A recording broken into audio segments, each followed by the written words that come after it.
2024. It's a regular council meeting. We'll go ahead and call the meeting to order. And with that, I will pass it to Clementine for roll call vote and just share with the public on how you all can participate in public comment.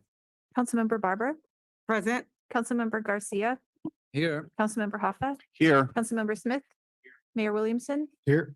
and that is a quorum. We're all here. Information on participating in this meeting and providing public comment, including remotely by Zoom or telephone, is available on this meeting's agenda, which is online at isearchmonterey.org. Remote commenters, you will be muted until it is your turn to speak, and a timer will be shown on the screen. If you're connected on Zoom, the timer is accurate with no delay. In the chamber, we recommend wearing masks and ask attendees to keep your phones and devices muted to prevent audio interference with the meeting. And thank you for participating in your city government. Thank you, Clementine. With that, we'll do Pledge of Allegiance. I'll ask Councilmember Barber to kick us off here. All right, if you would join me and begin. I pledge allegiance to the flag of the United States of America and to the republic for which it stands, one nation, under God, indivisible, with liberty and justice for all. Thank you, Dr. Barber. And with that, we'll roll into presentations. The first we have is recognition March 2024 as Women's History Month.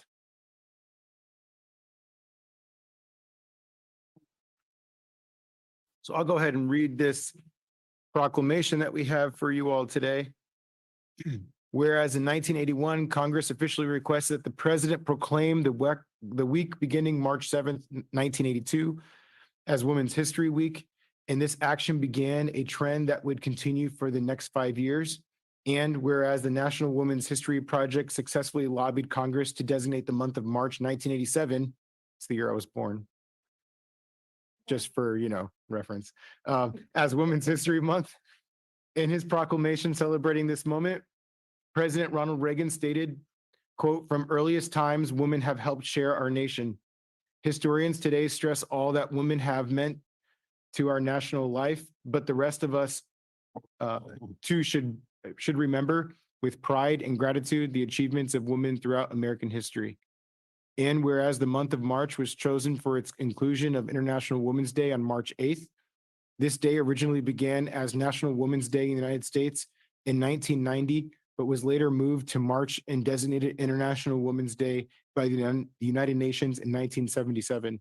And whereas the city of Monterey recognizes and celebrates the achievements of generations of women who have been an integral part of the fabric of the Monterey region for thousands of years, dating back to the native Rumsen, Esalen, and Salinan peoples to the Sicilian women who made up the third of the cannery workers in the 1930s and 1940s, and to the present day where many local business, nonprofit, and political leaders are women. And speaking of, and whereas the first female senator from the state of California, Dianne Feinstein, once said, "America is still the land of opportunity and hard work is still a pathway to success."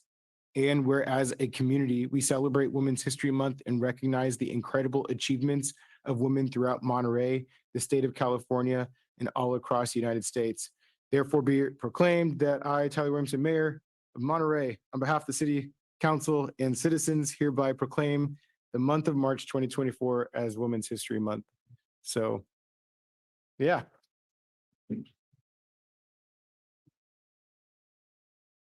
I'll just add a little bit more here to just give appreciation for all the women in our workforce, all the women in our community. This is a time to celebrate. And I think how we define, gender roles, I think is a whole other discussion to be had there, but we just need to make sure that we're being inclusive and accept everybody who identifies themselves as women, and appreciation for the work that they provide for our community and the contributions being made. And in fact, if I look at our executives in the city of Monterey, a fair majority of them are women. So I just appreciate all of you so much for that. And just hopefully you all in the community can take this proclamation as a small token and recognition of our need to be able to celebrate the contributions that women have made to our community.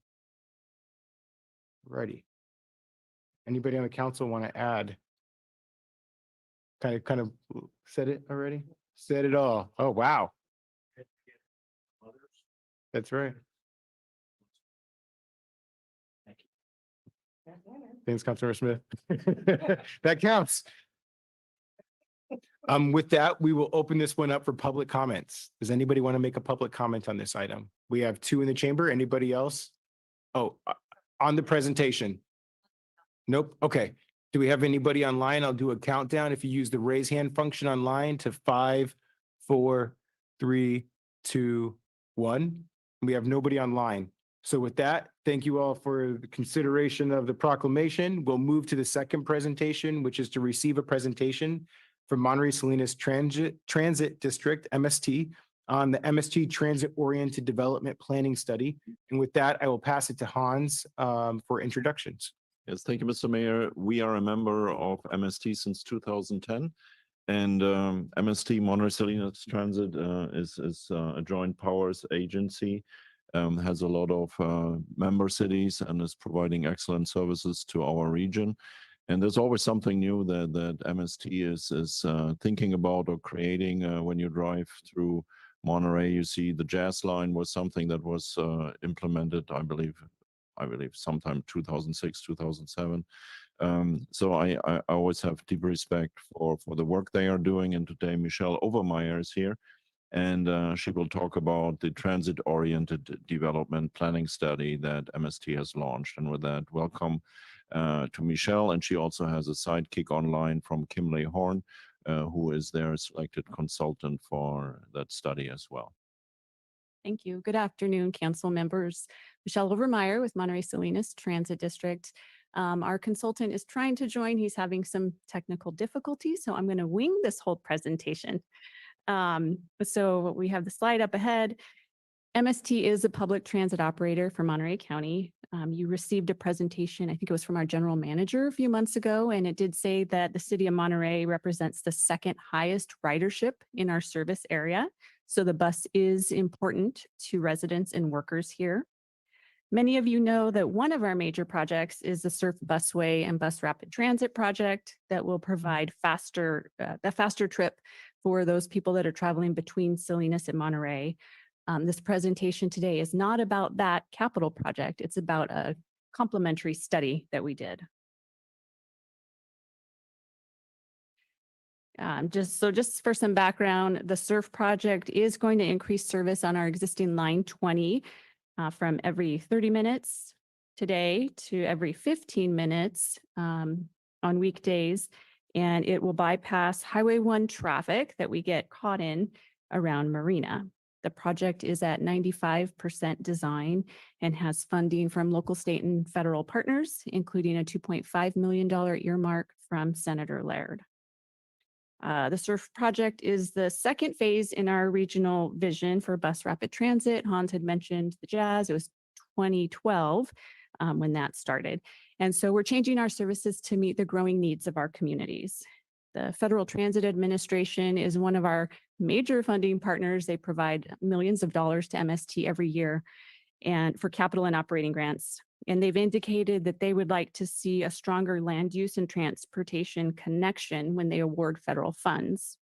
So for that reason, we've been working on this transit-oriented development corridor study between Salinas and Monterey, and this effort complements the SURF project. It also supports important work that your city does. The study has some best practices that can help Monterey manage the new state law, AB 2097, that prohibits local jurisdictions from mandating parking minimums for certain developments within a half a mile of a major transit stop. So MST has no land use authority. I'll say that. We can't do these things on our own, but we recognize that there is a connection between land use and transportation.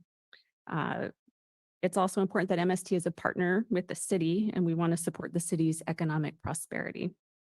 We had the City of Monterey staff participate in our technical advisory committee for this project. And so I want to thank Marissa Garcia, Fernanda Riveri, Andrew Easterling for their contributions, and then Levi joined us towards the tail end of the process. So the study itself is attached to the staff report, and the objectives that we were looking at are strengthening this regional collaboration, the land use and transportation between Salinas and Monterey, We're looking at opportunities for transit-oriented development, improving those first mile, last mile connections to MST bus stops. Over 80% of our riders walk or bike to the bus stop. So having those safe and comfortable connections is really important. And then we wanted to set ourselves up and all the cities to better compete for federal grant funding. So this is the corridor for line 20 from Salinas to Monterey. We looked at 5 study areas that are generally a half a mile to a mile from the line 20 bus stops. And we looked at these 5 areas in greater detail. So the Monterey area abuts the seaside boundary. And what we looked at here are vacant and underutilized parcels that would be within a comfortable walking distance to the surf, or in the North Fremont case, to our Jazz line. Let's see. Forward. We identified some transportation recommendations in the Monterey study area. So there's major and minor intersection improvements and then corridor improvements. Let me get my notes on the specifics here.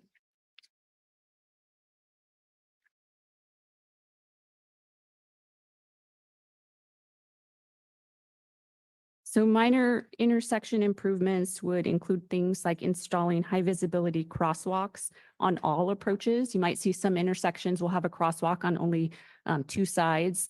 For best practices, people should be able to cross as directly as they can. So installing crosswalks on all approaches, installing curb ramps. So people that need that extra assistance have that.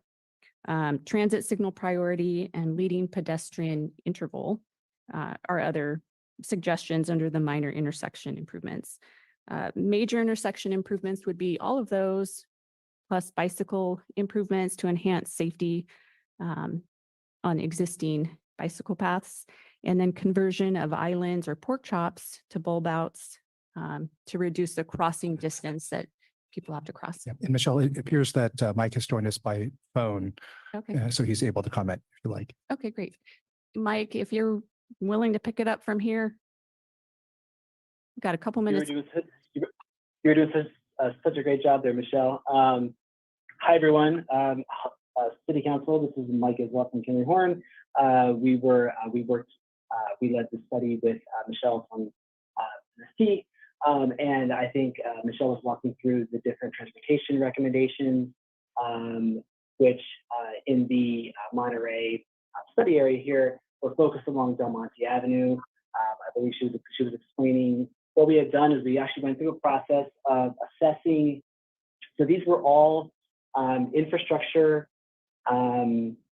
projects that are outside of the, or not, these are projects that are not included as part of the SURF project itself. And so we had gone along the corridor and we looked at crosswalks, bulb outs, the opportunities for providing other kinds of pedestrian and bicycle improvements. We also looked at some of the bus stop amenities and things along the corridor. And the idea here was to be able to identify projects that as land uses develop within these different study areas and within these parcels, these would be projects that could be included or could leverage some of these development opportunities as they come along the SURF corridor. So what we're showing up here on the map are the different locations for these projects, and as well as some other sort of longer term pedestrian and bicycle improvement opportunities around the Highway 1 interchange and Canyon Del Rey.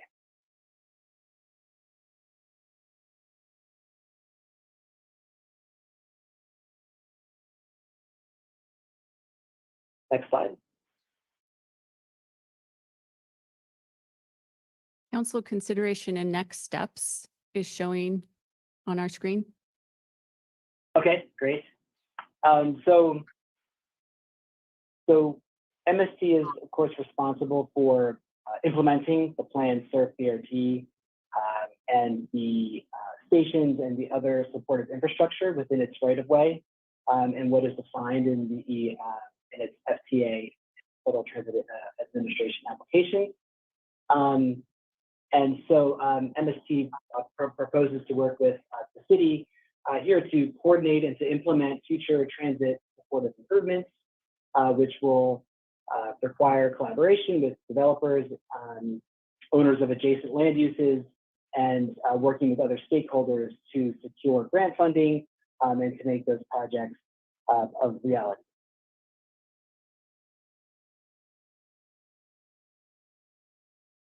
We're having some connection issues, Mike. We can't hear you. So this is really setting us up so that the city can have this on hand if developers come in and want to redevelop their parcel, and maybe it's next to a bus stop. We can put in some improvements at that point or some intersection improvements.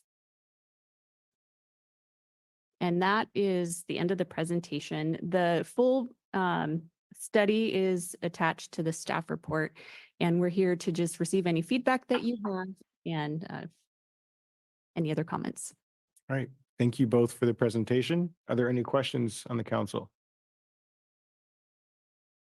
Councilmember Hoffa? Yeah, thank you for that presentation. And, transit's very important to our communities. I'm really glad to see some of these improvements moving forward. I did have some feedback to provide with respect to the bus stop amenities. A lot of folks that I talk to who use the bus find the kind of the Jazz Line look. It looks great, but it's not very user friendly in the sense that there's no shelter. There's no shelter from sun. There's no shelter from rain. There's nowhere to sit in many cases. So I don't know if MSD board is looking at kind of redesigning that I heard him mention something about bus stop amenities. So I just wanted to share that. From a lot of users, that design is not really appreciated. So I don't know if that's something the board's looking at. The second thing had to do with after you kind of redid the lines, I think about a year ago, and I understand the rationale, but there were folks in Monterey who had suddenly quite a long walk to get from wherever they live to the nearest stop. And one of those persons is vision impaired. So for her in particular, it's a real hardship. So I just wanted to share that. But thank you for the work that you do. It's very important. Thank you, Alan. Councilmember Garcia. Thank you. Hi, Michelle. Good to see you. I have a couple questions. So could you briefly describe the difference between the types of bus stops? I think there was on the slide it said basic and I forget the other what it's called. Basic and enhanced, I think it is. Yeah, I think the main difference is a basic bus stop has a pole and a flag, and then enhanced might have a bench or a shelter. To your point, Councilmember Hoffa, we have a Title VI program that we follow, and it has service standards. So we look at ridership. If we have a certain number of passengers boarding per day, then we'll install a bench or a shelter. So that would be an enhanced. Another enhancement to a bus stop might be maybe a more popular area that would have drop-off pickup, if people are getting a ride to the bus stop or if it's a mobility hub. Okay. And next question, I noticed on a table that's in the study, transportation infrastructure recommendations, there's mention of bike lanes as well. I'm curious if the whole spectrum of bike lanes is being considered, or is it like maybe a specific class? Would you know? That's a technical question. Mike, are you still joining? Yeah, can you hear me? Yes. Okay. Yeah, so the bike lanes, so in that table, this was our cost table in the study.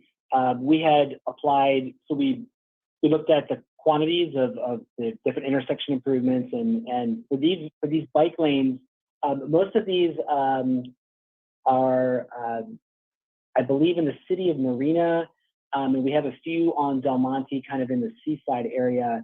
But I don't believe we have any recommendations in the city of Monterey along the study corridor. So we actually only have about 1.1 miles in this particular study. Most of the improvements were really focused around the bus stops and the intersection. One last question, and thank you for that. And this one's going back to a slide. You don't have to bring it up, but there was a slide showing recommendations as well. It was a little difficult to see the difference between red dots and orange. And those were pointing out major and minor improvements. Major, I think, and this is what I'd like to confirm, major improvements at the intersection of Canyon and Del Monte, I think it was. And then English. Is that correct? That's correct. Yeah, those Okay. are the major improvements, and the minor is Casa Verde and Del Monte. Uh-huh. And could you talk a little bit about how that was determined? Do you want to speak to that, Mike? Yes. So for each of those locations, we went through and looked at the existing condition of what was there. We considered, we went through the available plans and any projects that the city has already done. And then for each of those, we then identified if there was the ability to install things like the high visibility crosswalks, curb ramps, things like that.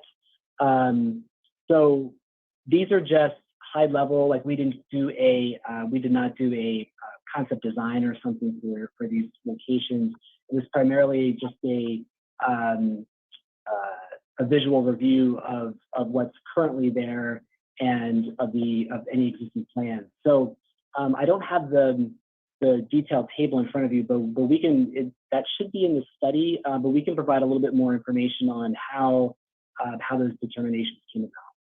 Okay, I was just curious. I guess what caught my attention was specifically the intersection at Casa Verde and Del Monte. Just hearing from community, that's an area or an intersection that feels very unsafe. So it to me, and I think for community, it feels like major improvements would better be installed there. But that's my take, and that's it. Thank you. Thanks, Gino. I'll pick up on that point. I actually had Casa Verde as one of the points on my list here. And as I understand it, the city has plans to develop bike path along Casa Verde, connecting to the bike path that goes down North Fremont. So I'm not sure what the coordination looks like, but it would be good to kind of have that maybe outlined in the maps, just so that it's helpful for the public to digest and understand what the plans are there. And I don't know how that fits in regards to the improvements associated with the goals that MST has for that intersection. And then speaking of the comment that Councilmember Hoffa was speaking to earlier in regards to the lines changing last year. I mean, I think it was such a lost opportunity in taking away some of the routes in Monterey, and I equally understand the rationale associated with that. Though I think that there's going to be a lot of opportunity. This is just me being optimistic, but a lot of opportunity for growth within the city of Monterey, particularly as we're thinking about our workforce and what that means in regards to us meeting our RENA allocation and providing housing for our workforce. And so, trying to get that infrastructure back, I imagine might be a little bit more challenging now that those resources have been taken and given to another portion of the county. So I think it's just something for us to think about. And as we look at that, I know that there's development happening right now on Garden Road. And so I don't know what the opportunities look like for aligning bus routes that might go down North Fremont or Garden Road as the development comes up there. I imagine that a lot of this is fluid and just dependent on, as you were speaking to, opportunities when developers are looking at a parcel and what that development looks like. So anyways, I just wanted to provide a couple of thoughts there, and I just appreciate your presentation today. Thank you. All right, with that, we will take it out for public comment. So is there anybody in the chamber that wishes to speak on this item? So we have one in the chamber. All right, we'll take it online. How many folks do we have online? If you can use the raise hand function, I'll do a countdown to 5, 4, 3, 2, 1. We have 2 online. All right, so we'll start in the chamber. Yes, Moffitt. hi. I'm a user of MST and have been for the last 25 years, and never has the service been worse.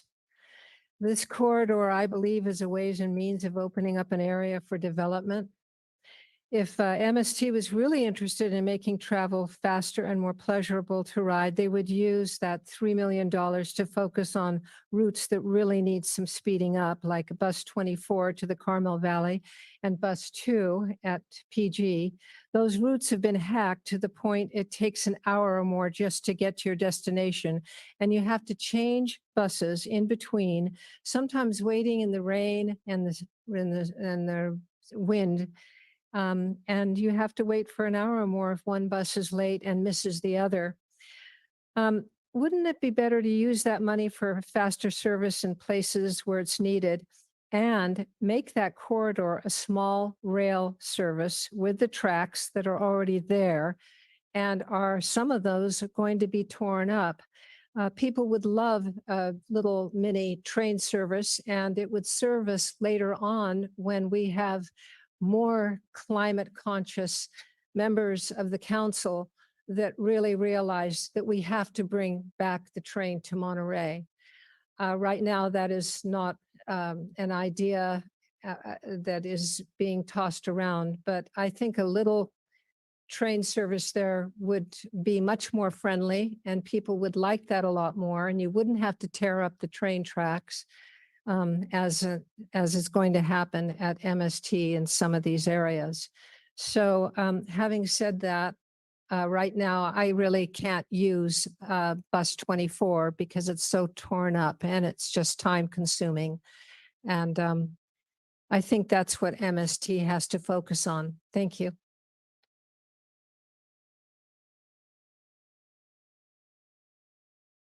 All right, we'll take it online.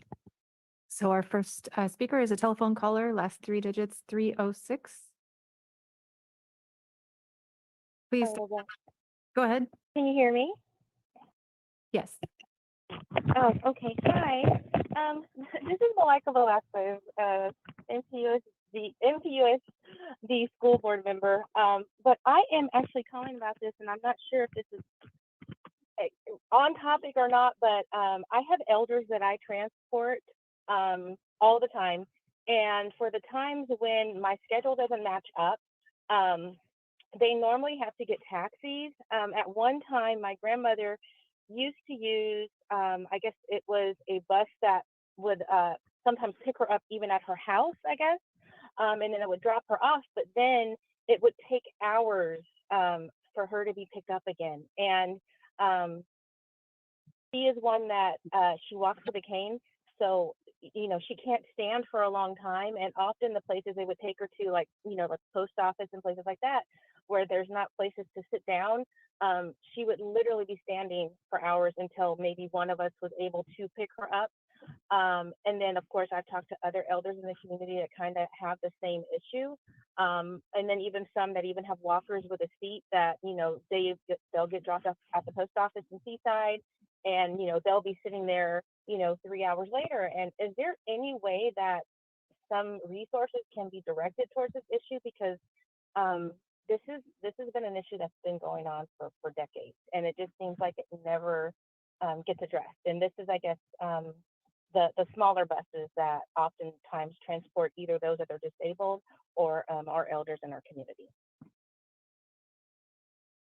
And that's my question.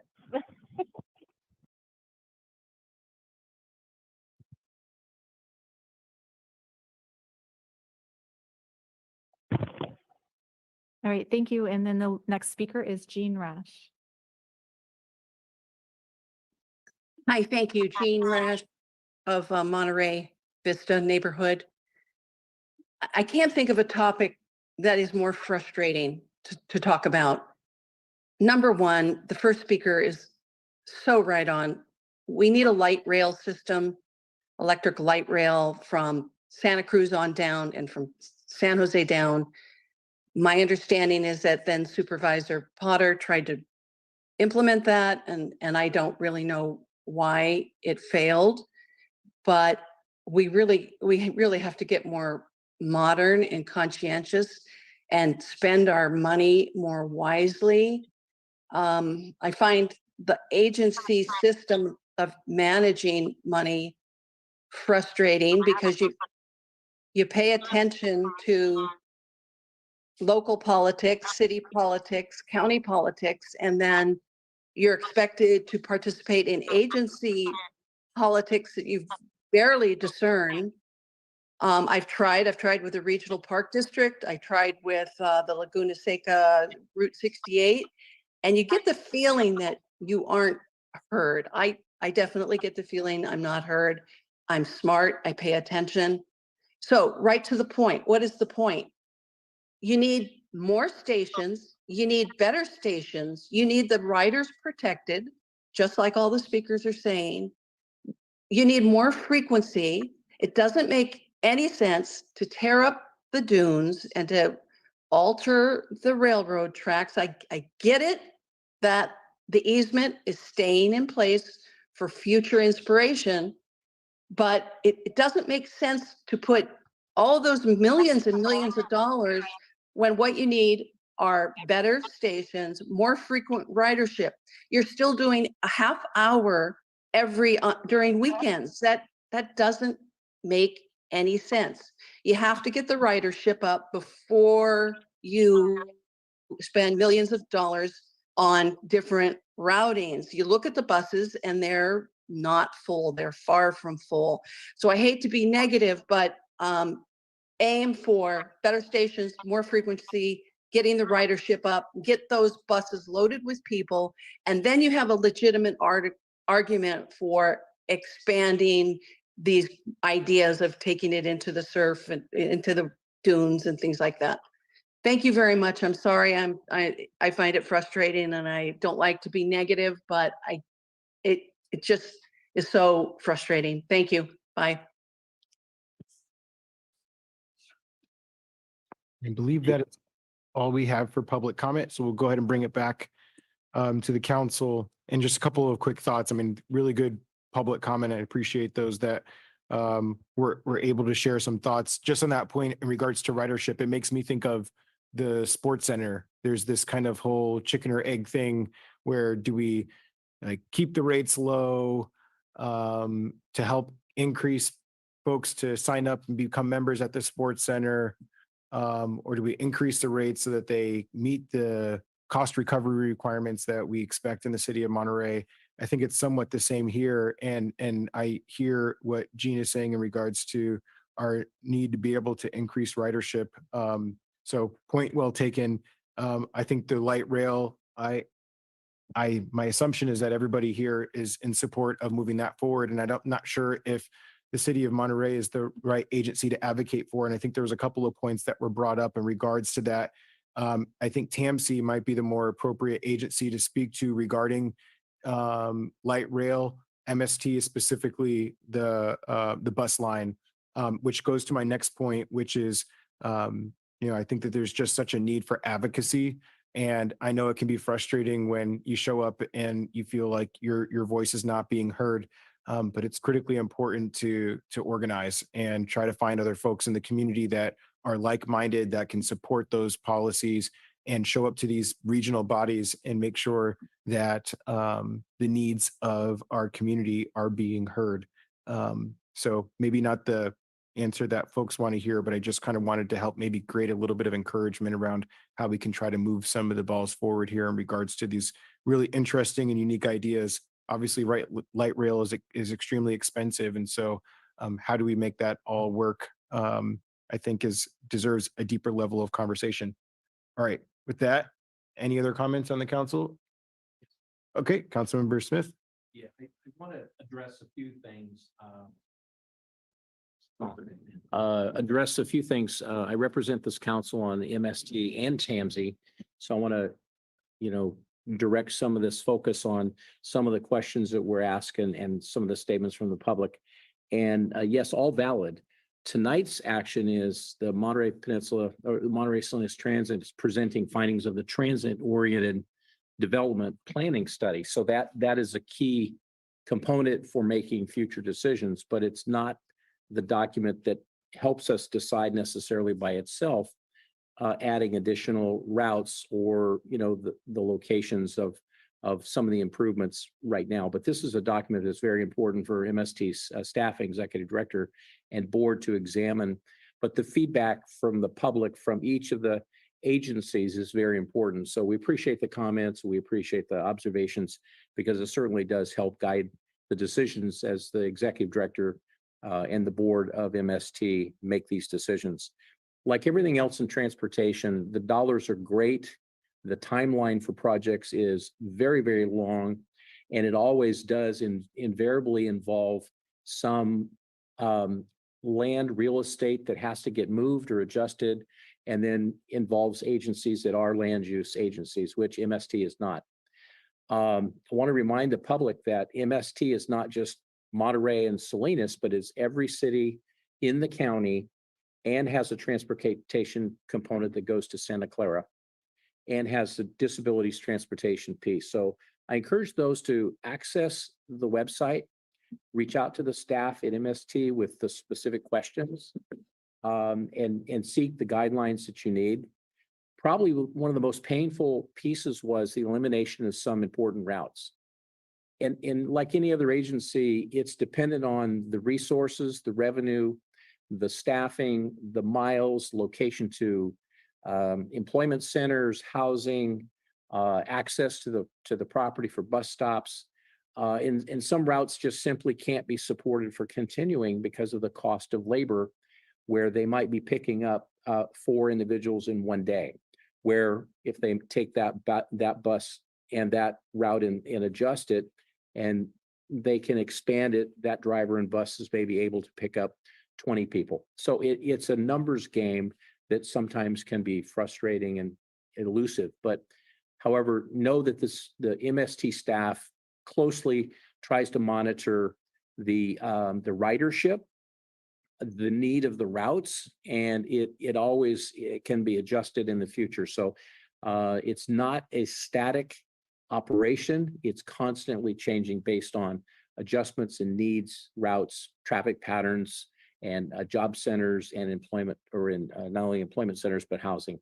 This planning document helps with the next 2 to 5 years in the planning of how we see housing develop, traffic patterns develop, and where there's some immediate and long-term needs that might need to take back to MST and see how those improvements can be made. I don't want to tie it all up today about the update on the rail question. However, I think I'll do this in council comments because there was a TAMSI board meeting and a TAMSI rail subcommittee meeting that I attend. It was yesterday, and I want to tie this to the statement that the rail corridor is still available, set aside, and belongs to TAMSI as a right-of-way. The light rail to the peninsula is not an ended topic. It is still a plan, still viable. It's long range, and it's tied to Union Pacific routes from Santa Cruz to Salinas and beyond. So there's a lot of activity, and I think the appropriate thing to do is ask for light rail committee chair to come in and give us an update, or from TAMSI give us an update, because there are a tremendous number of things moving. But a lot of it has to do with the available funding at the state and the federal level for train operations, for negotiations, for route sharing on Union Pacific, and where it comes in and where it stops to the peninsula at some point in the future is an undecided topic. I think there's lots of conversations to have about, does it stop at Fort Ord? Does it stop in Seaside? How far into the peninsula does it go? That's not a topic on the short term. That is long-range planning. But there is still a right-of-way that is owned by TAMSI and still highly motivated to solve the problem of how do we get people off of 101? How do we get people off of 1? How do we get people from Pajaro, Watsonville, Santa Cruz that can get to the peninsula in Salinas and King City? And how do people from King City navigate to get to the peninsula or south to get to their jobs? So from the county transportation piece, as far as rail goes, as far as MST goes, there are lots of plans, long range, but they do take lots of money and lots of time. So I'll invite a TAMSI representative to come back and talk about rail and what's happening in Santa Cruz related to rail. So there's some exciting information coming. Perfect. Thank you. With that, we'll go ahead and move on. We have a little bit of a tight agenda this afternoon, and sir, I'll ask you to sit down. We have a couple more things before public comment. So I've got to move my vehicle or I'll get a ticket, okay? I apologize. I'll be right back. Okay. We'll move on to item number 3, which is to receive a presentation. Thank you, by the way, for coming by and making it work with the technology there. Item number 3, receive a presentation from the Monterey Bay Fisheries Trust on its 5-year strategic plan. And with that, I'll pass it to Hans for introductions. Yeah, thank you so much. In 2013, the city of Monterey passed the Fishing Community Sustainability Plan. As part of the Fishing Community Sustainability Plan, we analyzed the economic impact, the social impact, and the environmental impact on our bay and also on our from our fishing industry. And in that report were quite a number of interesting insights. And one of them, it showed us how our fishing industry has shrunk, but also how we can create possibly a sustainable fishing industry here to reinvigorate fishing. There are folks out there who are still day in, day out make a living out of fishing. Wharf number 2 is the last operating wharf in the state of California that actually gets lands fish there and processes it to the next facilities.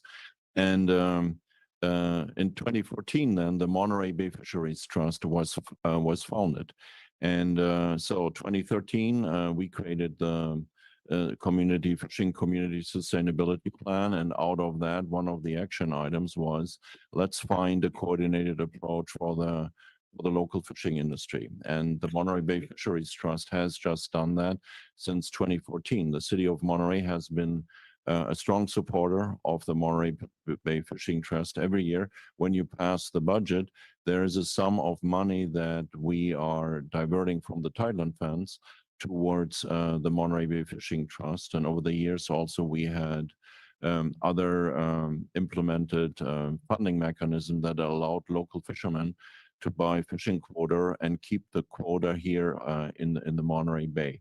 So tonight we have Melissa Mahoney here, and also her communications outreach manager, Emily Hess, is here as well.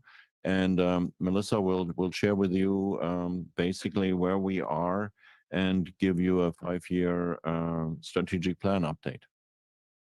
Thank you, Hans. Good afternoon, council members. It's great to be here with you today. My name is Melissa Mahoney. I'm the executive director of the Monterey Bay Fisheries Trust. I have the clicker.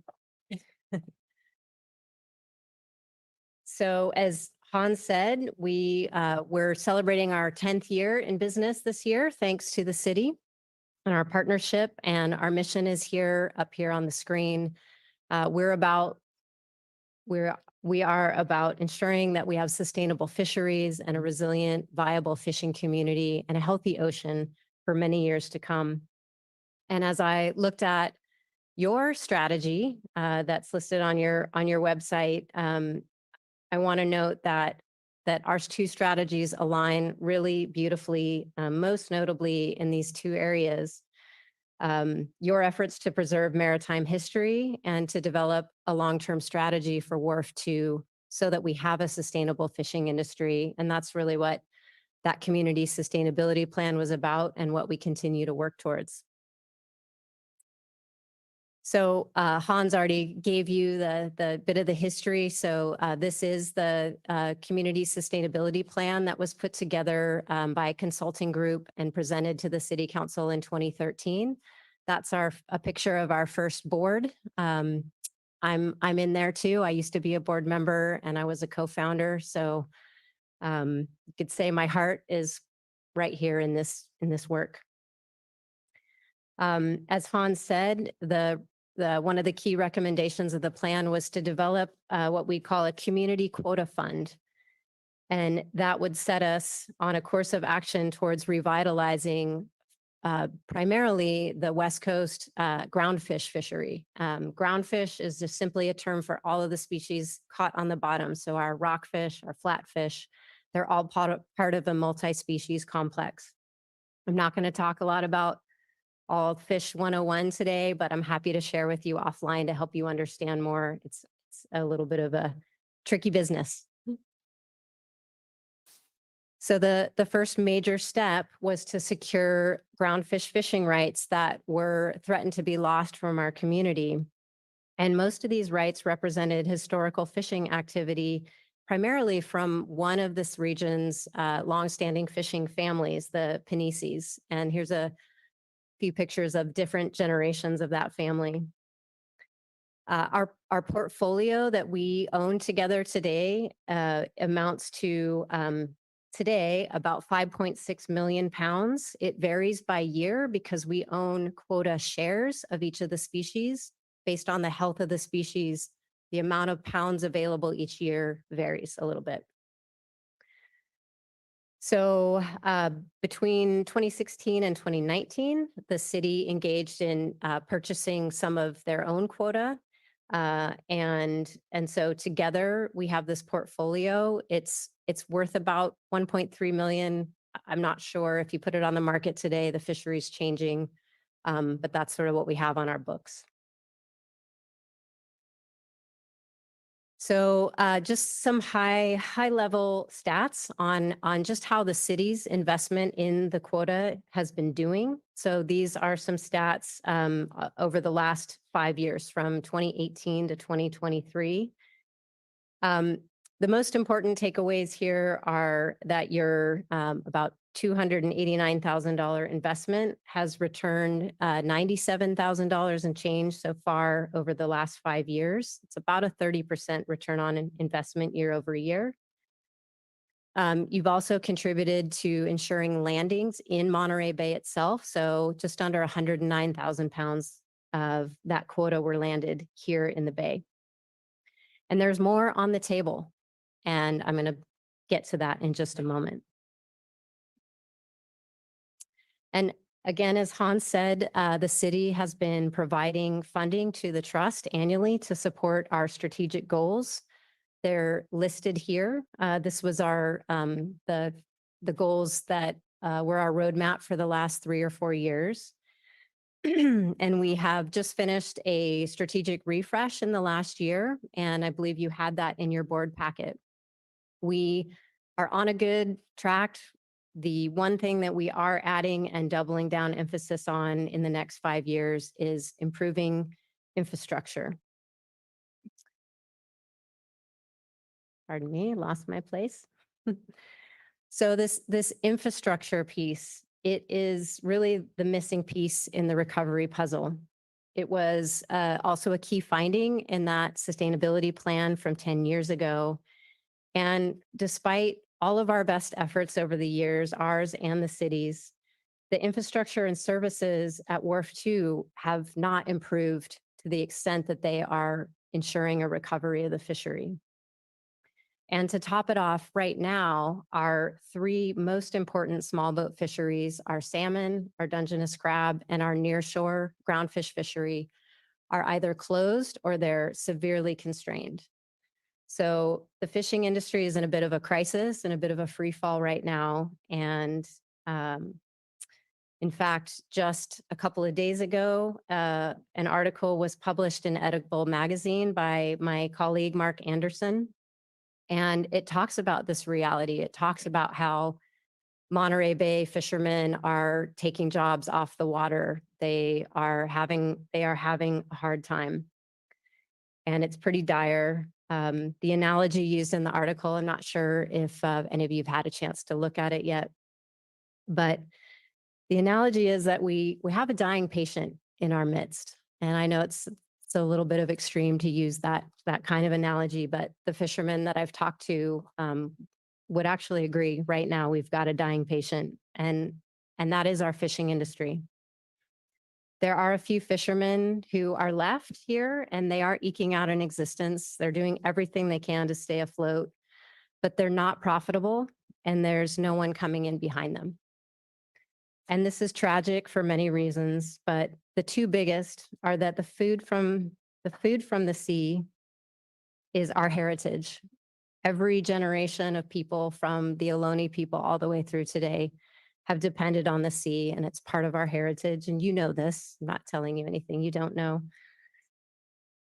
And fishermen are now, for those of us that don't have boats or fishing poles, our fishermen are the bridge that connects us to the sea by the way of what shows up on our dinner plates. And if we lose this connection, we lose part of our identity, and we definitely miss out on all the economic benefits that come when fish are landed in this port on Wharf 2. So can we do what it takes to revive the patient? We have the previous plan. Can we take that plan, and can we look at now being the time to make this choice? I think we can turn the tide by recommitting to those previous goals and updating them. We can stand up for and with our fishermen and put together our creative energies. And in this way, we can recover a lost treasure. So I know I just painted kind of a dire picture. You probably hear this in your meetings from a lot of people in a lot of sectors. So I want to finish on with some solutions. It is not too late. We have time. And I wanted to offer a few short-term solutions as well as an invitation for longer-term visioning. And 3 ideas that we've talked about and heard from fishermen in and around Monterey that would really help them. One is finding a way to reduce the parking fees for the fishermen, whether it's through a discount or an exemption on their permit parking. That would really help. Another idea is to fix the hoist to improve offloading, and I can connect you with fishermen who would have more specific recommendations on what's needed there. And leasing space to current fishing businesses who are operating on the wharf but do not have their own secure space. So if the squid come back to Monterey, it's going to knock out at least one fishing business out there that doesn't have its own space. In the longer term, we can continue the work that we started out. We can update the community sustainability plan with a new climate resilient lens and come up with a new business plan for the wharf. Together, we can secure the funding needed to seed that project, and I have some ideas about funding. And we can drive a community-based process to reimagine what Wharf 2 could look like as part of our working waterfront. So I just want to invite you to imagine, maybe use these pictures to start with, but what could a revitalized Wharf 2 look like in 10 years or so? Imagine thousands of more pounds of seafood being landed weekly. That's bringing in revenue to the city and businesses, a local supply consistent for our restaurants and markets, maybe a rooftop bar where people are looking out over the bay, they're having rockfish tacos or abalone fritters. And it's full of people wanting to enjoy the waterfront, its commerce and its bounty. And if you imagine the revenue potential from lease income and wharfage that you're currently not getting, this is the missing piece to your investment that you've already made and to a sustainable fisheries recovery. Other harbors are doing it. Noyo Harbor just got $3.2 million from EDD California, and they created a community plan and they're revitalizing their harbor. And so if they can do it, I believe we can too. So on behalf of our staff, our board, our advisory committee, and the fishermen that we work with, I want to thank this council and the city of Monterey for 10 years of a strong partnership. We have done a lot together, and we are committed to reviving our fisheries economy to benefit all of us who live here and our visitors. And I want to know that all of you are as well. So I look forward to connecting with each of you in the coming weeks to talk more about what we can do. So thanks, and I'll answer any questions that you might have. Thank you so much for the presentation. Are there any questions from the council? So thank you so much for that presentation. And I know a lot of times people talk about being able to go to the dock and have the fresh fish and knowing where that fish is coming from and knowing it's sustainable and how important it is. And I was reading how you have about the theory of change. And I'd like to hear more on that, not today, because I know the presentation time, but I think the theory of change that you were talking about in your report would be very impactful to what you're talking about and the goal that you're trying to get to. So I think continuing with that particular implementation, or I don't know whether it started or not. So I was just curious as to, in the theory of change, where you are in that. Are you still just in the initial stages? Thanks for the question. I don't have my strategic plan right here in front of me, so I think as I can recall what's in that diagram, I think at the beginning it starts with building trusted relationships with fishermen and other stakeholders so that we can generate new ideas and come up with ways to improve businesses and better engagement and management. And that leads to the improvements that we want to see. So we have been at it. We just didn't have that in our original plan. I thought it would be important to sort of break down sort of the essence of our, what is our formula for making the changes. And it really comes down to relationships. In the fishing community, everything is about a relationship. It's about trust. It's about, walking your talk. And that's really why I'm in front of you today and why I took more time to talk about the challenges that the fleet is in rather than give you a bunch of bullet points about what the trust is up to and how many website visitors we have. It's more important that you hear that it's really challenging right now. And I know that it's not that you don't care at all or you're not paying attention. You have so many things in front of you. And so I'm coming to you. It's been a while since the trust has been here, and coming to you, to reestablish that connection and that trusted partnership with you all to make things happen. We appreciate that so much, and being able to be abreast of it, but then also being able to see and understand the theory that you are trying to work. And it looks like, if I'm hearing you correctly, that you're kind of still in that first stage of doing the partnerships and maybe reviving some of the partnerships so that you can be able to move forward into the goal that you have. So yes, I would say that our organization, like a lot of organizations, went through the COVID rabbit hole, and lots of things changed and relationships changed, and it's a spiral that falls back and rebuilds on itself. I've been working in the fisheries world, conservation science and policy for 20 years. And my predecessor, Sherry Flummerfelt, did a great job building relationships. And so, it's an ebb and flow, to use a marine analogy, but yes. Well, thank you so much. Thank you. Any other questions? Councilor Hava? I have a comment that I'll hold till after public comment, but I did have a question. One of the slides you showed mentioned climate informed revitalization. Could you just provide a little bit more context or a description of what would that mean for our wharf? What would that mean for our fishermen and fishery? Yes, thanks. I think you were referring to, I think I said climate resilient fisheries planning, and that's sort of it's a bit of a jargony term in the fisheries world now.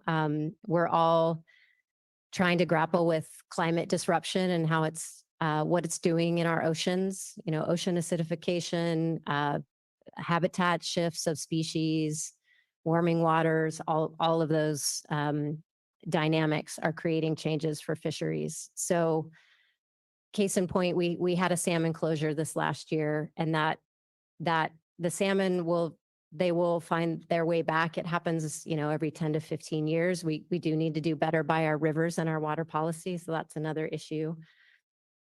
But it's looking at having a sort of a business or a sustainability plan that is really looking through a climate change lens.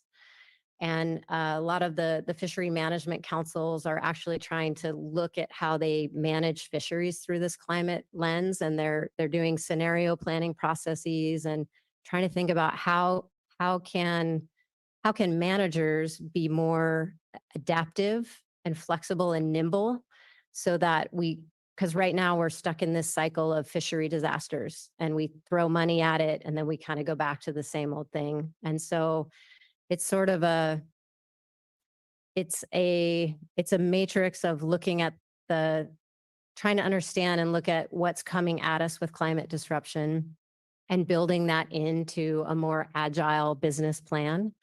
And that might look like expanding aquaculture, types of aquaculture practices here in the Bay, like maybe having oyster beds that fishermen tend when they're back in, or when there's a fishery close. So it's a little bit of that kind of blue food economy lens. There are a lot of conversations happening that sort of form a nexus around climate resilience, where you have just greater adaptability, greater flexibility, and you're making a plan with those things in mind.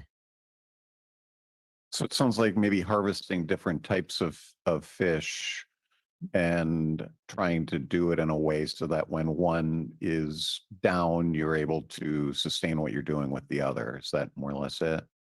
That's part of it. I mean, I don't know if any of you have enjoyed some of the bluefin tuna that have been showing up here the last couple of summers. That is starting to happen more and more, where we're getting bigger tunas and even some mahi and some wahoo up this way. That has never happened before. And then we're getting some of our rockfish, some of our species. Things are moving north. And so that might be part of the question. And also finding new fisheries or aquaculture, finding ways to generate revenue that is sustainable and healthy for the oceans, but it also creates something new in the portfolio for watermen. And it's a tricky subject with fishermen, honestly. I mean, you say aquaculture and they all get, kind of freaked out. But I'm not talking about I'm not talking about putting salmon pens or tuna pens out there. I think low on the food chain, adding more low trophic system aquaculture projects here could be a really interesting pilot study. Any other questions? Councilmember Smith? Are there currently any vacancies on the board? On this board? On our board, well, we have room for 11 board members, and we currently have 8. We added 3 new board members last year. So I guess you could say, yes, there are 3 vacancies. Okay, good. So that's an opportunity to advertise that, and I just want to get that out. Also, the question has to do with, you kind of touched on it.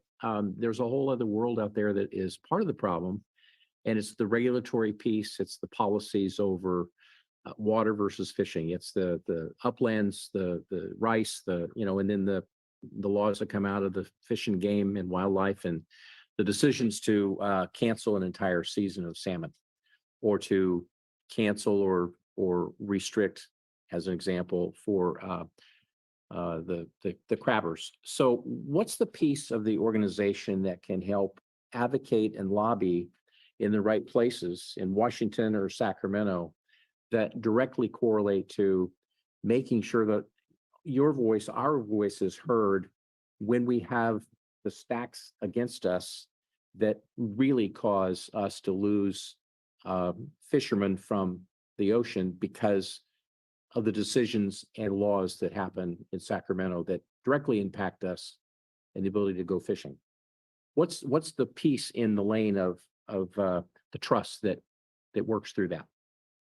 Thanks for the question. So two parts. Our philosophy has always been that we want to empower the fishermen to be the voice in the management forums. So we support them to attend the Marine Resource Education Program every year, where they get trained on fisheries science and management, how it works, so they can show up in a state or a federal management process and understand how to speak to that. So that's been our primary strategy for advocacy, is that we're not here to speak for the fishermen. We want them to speak for themselves and give them the education and the tools and the resources, and here's when it is and where it is in our monthly buoy bulletin. So that's our primary strategy. We are starting to look at what it would look like for us to play more of an advocacy role. I have experience before I had this job. I did spend a lot of time at the Pacific Fishery Management Council at the federal council level. And in fact, we did just submit our first comment letter that's going into the council meeting that's happening right now. And I am planning to go to Fresno this weekend to testify about this quillback, the nearshore fishery closure and the issue with one species. So the board, we're looking at possibly playing more of an advocacy role. But we generally in the past have really, really wanted to more so empower the fishermen's voices and, back them and support them and help them show up. But we're looking at that. We have so many things coming at us. You may have seen in the Herald, the sanctuary is looking at, they're asking the council to close a few areas in the sanctuary that are important fishing grounds for fishermen. The Fish and Game Commission is looking at expanding an MPA at Natural Bridges in Santa Cruz and adding one in Pleasure Point. There are a lot of issues, and the fishing community is having to, not only figure out how to survive, but how do they go on the offensive? How do they be in all of these forums to represent themselves? It's almost impossible unless you have an organizing entity that is keeping track of this and showing up.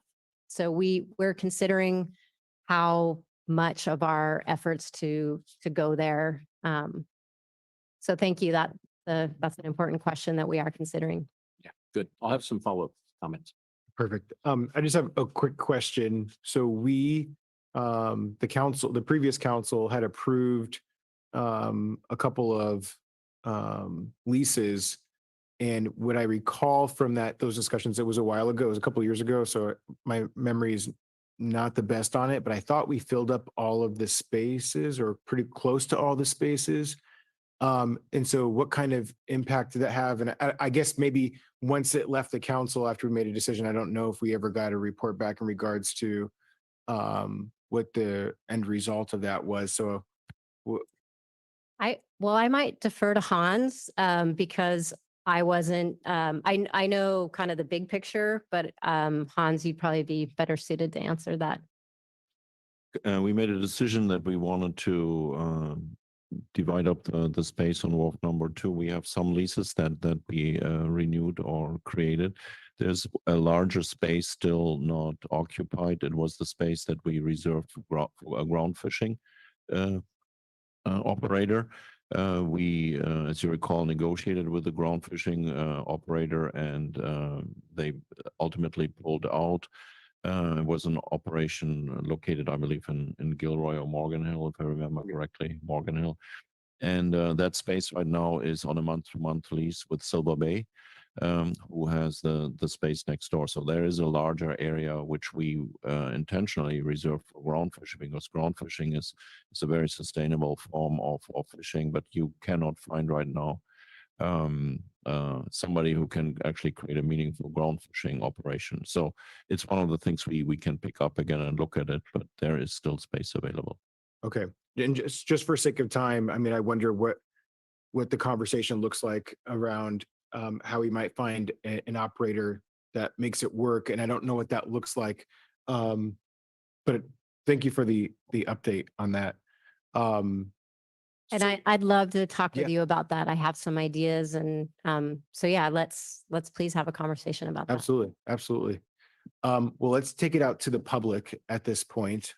Is there anybody in the chamber that wishes to speak on this item? And we have Ms. Moffett. Does anybody else want to speak on this item in the chamber? So we just have the one. All right, we'll check online if you can use the raise hand function via Zoom, and I'll do a countdown to 5, 4, 3, 2, 1. And we have nobody online. So we'll have Ms. Moffett come up and share her public comments, and then we'll bring it back to the council after that. 90% of all fish are gone. We can't do sustainable and fishing at the same time. So what do we do for the fishermen? We do what the farmers do, subsidies. We pay the fishermen not to fish. Okay, that's a solution. And not only that, the city is making money on this marine sanctuary when 90% of the fisheries are gone. I saw so many boats out there and with huge nets, and I just went, we are done. We do not have anyone that has the guts to say enough is enough. It's time now to say to the fishermen, we're going to pay you not to fish, and we're going to pay you to go out there and make sure there's no poachers fishing. And that could be their job. And I've put this to you before and you ignore it. And I'm sure you'll ignore this. I have been a vegan now for 35 years, and I'm just as healthy and unhealthy as the rest of you. And I really ask the community and everyone, don't eat so many fish. Leave some for the sea mammals because they can't come on land and farm. So what we really need to do is make this a sustainable example to all the rest of the world. No, we're not going to go ahead and fish and tons of fish, which is what's going to happen. You know, we're instead going to make this a really sustainable fishing. So eventually we can fish again and there'll be enough for everyone, but we can't go on the way we are. So I'm asking everyone not to eat fish and also to give subsidies to the fishermen. That's a solution. Thank you. All right, and with that, we will close public comment and bring it back to the council. And I just ask for folks on the council, if you can try to keep your comments brief. We're running a little bit behind time. I just want to make sure that we can get. Going to get to public comments. Sorry, sir. Are we ever going to get to public? We will get to public comment, so please do not interrupt. Read the agenda. I'm waiting over an hour here. Okay, so we'll bring it back to the council. And again, I'll just ask you to keep your comments short if you can. So I know Councilmember Smith had some thoughts that he wanted to share. Yeah, I just wanted to report to the city council that previously, as a member of AMBAG, I was for 5 years on the Sanctuary Advisory Council. And part of the frustration is the Sanctuary Advisory Council is stacked against the fishermen. And I've said it before, there's one elected person on the Sanctuary Advisory Council by virtue of the appointment from AMBAG.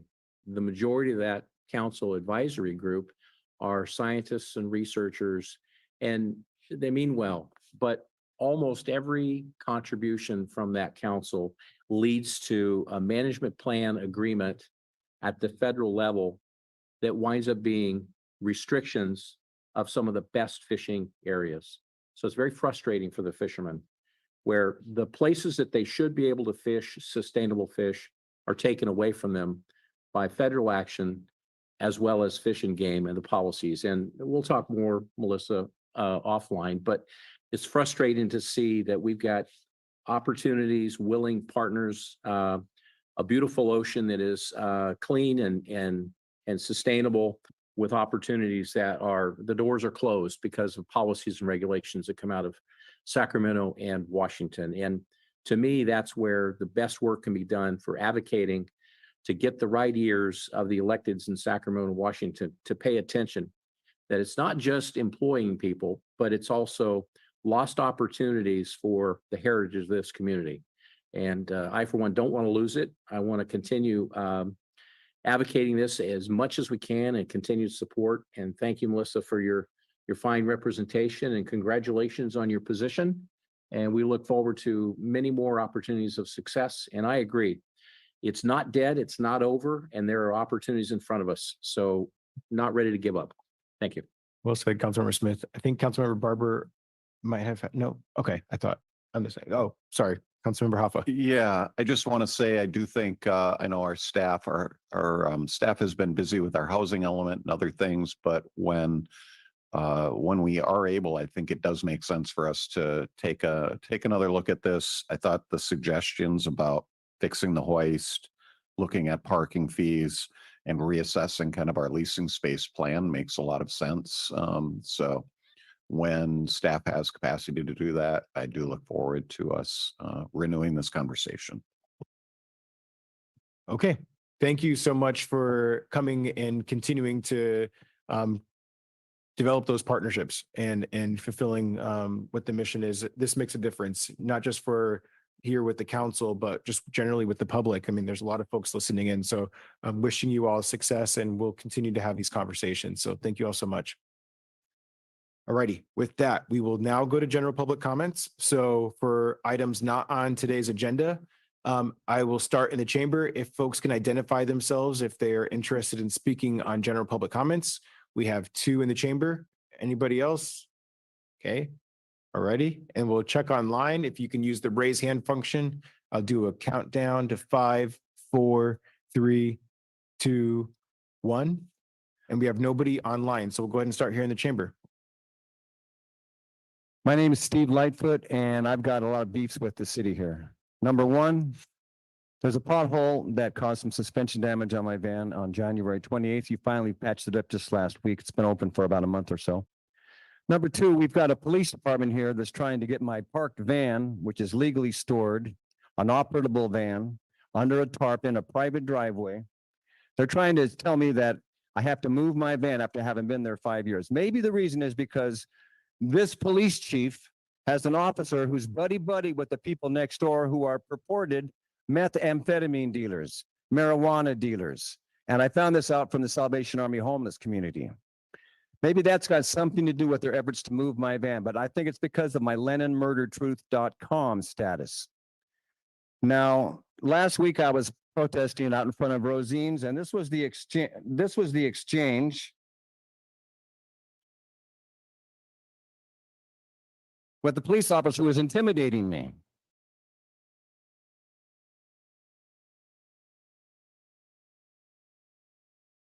The hell? I don't know what's going on here.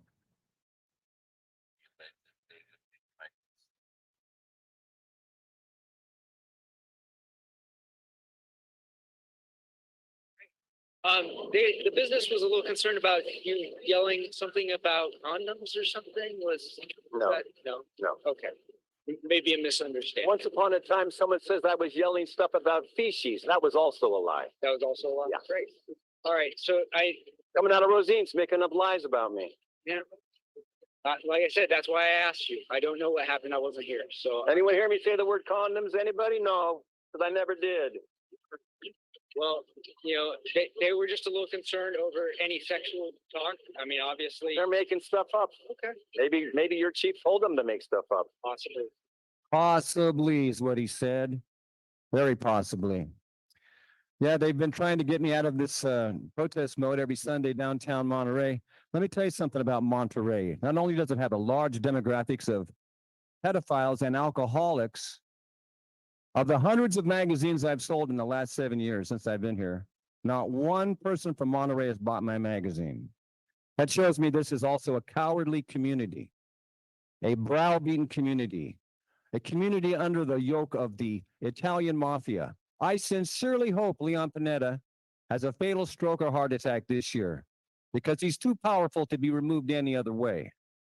The fact that his son is a congressman is also a byproduct of your Italian mafia rule that has subjugated the people of Monterey into second-class status. We're living under the Italian mafia. I hope Leon Panetta has a stroke or a heart attack for the good of this community. All right, sir, that's your time. You never did show this to people, did you? I want to show you this. Your 3 minutes, Sir. 3 minutes are up.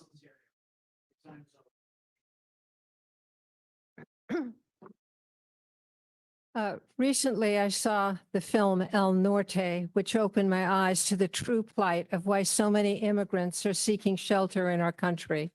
Everyone needs to see this film, and it's at the library. It begins in Guatemala, where indigenous people are picking coffee beans. The scene is serene until you see an overseer with a gun. If they don't pick the beans for pennies a day, if they protest or meet in secret to demand higher wages, they are killed. Their women are gathered up and disappeared by military men who come and raid the villages. This is why they are coming to the US, and our media is far too quiet about it. Big coffee, cocoa, avocado companies, and the like need to refuse buying commodities from suppliers who practice this militarization upon these people. And we citizens need to do our part, demand Congress make sure these companies are not buying from militant suppliers that allow this genocidal slave labor. Fair trade and organic assures better practices. Please, citizens, do your part. Call your Congress member today and buy fair trade. And then Monterey needs to become more climate conscious, and trees are the cheapest resource we have to help with that cause, and they're beautiful. Did you know that the Monterey Bay has the highest temperature ever recorded? 68 degrees. And what's contributing to that? Your vast parking lot with hardly any trees. 50 trees, cypress and Monterey, need to be planted there because those trees absorb a ton of carbon dioxide and pollutants, car pollutants a year, which are destroying our brains. Fisherman's Wharf is now a hotspot of generated CO2 emissions with nothing to absorb it. Tice and Tom are concerned about tree roots uplifting the contract, not the emissions generated that are fueling climate change. We could use some more speed bumps. The other day, I was almost run over by a speeding car in that parking lot because it's so spacious. The trees planted there are small and uninspiring. We need huge trees, and we need them all over Monterey. We need them in the neighborhoods. We need them everywhere. So please, let's get to it. And Mayor, you did promise you were going to meet with me at the Fisherman's Wharf, and I've emailed you and you have not responded. Please keep your promise.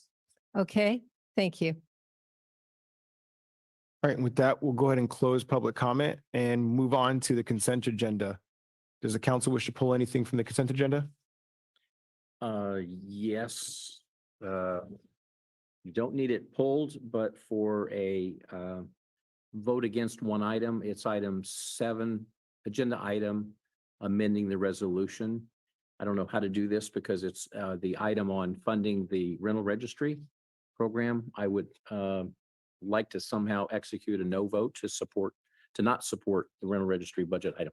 Okay, so what we can do is whoever makes the motion, if they'd be so willing to make a motion to approve the consent with registering a no vote for you on number 7. Mayor, if I can move ahead with the motion such as that. Let's take it out to the public real quick, just to make sure there's nothing else that they want to be pulled. Anything else from the council? All right, let's take it out to the public. Any public comment on consent agenda items? Anybody in the chamber?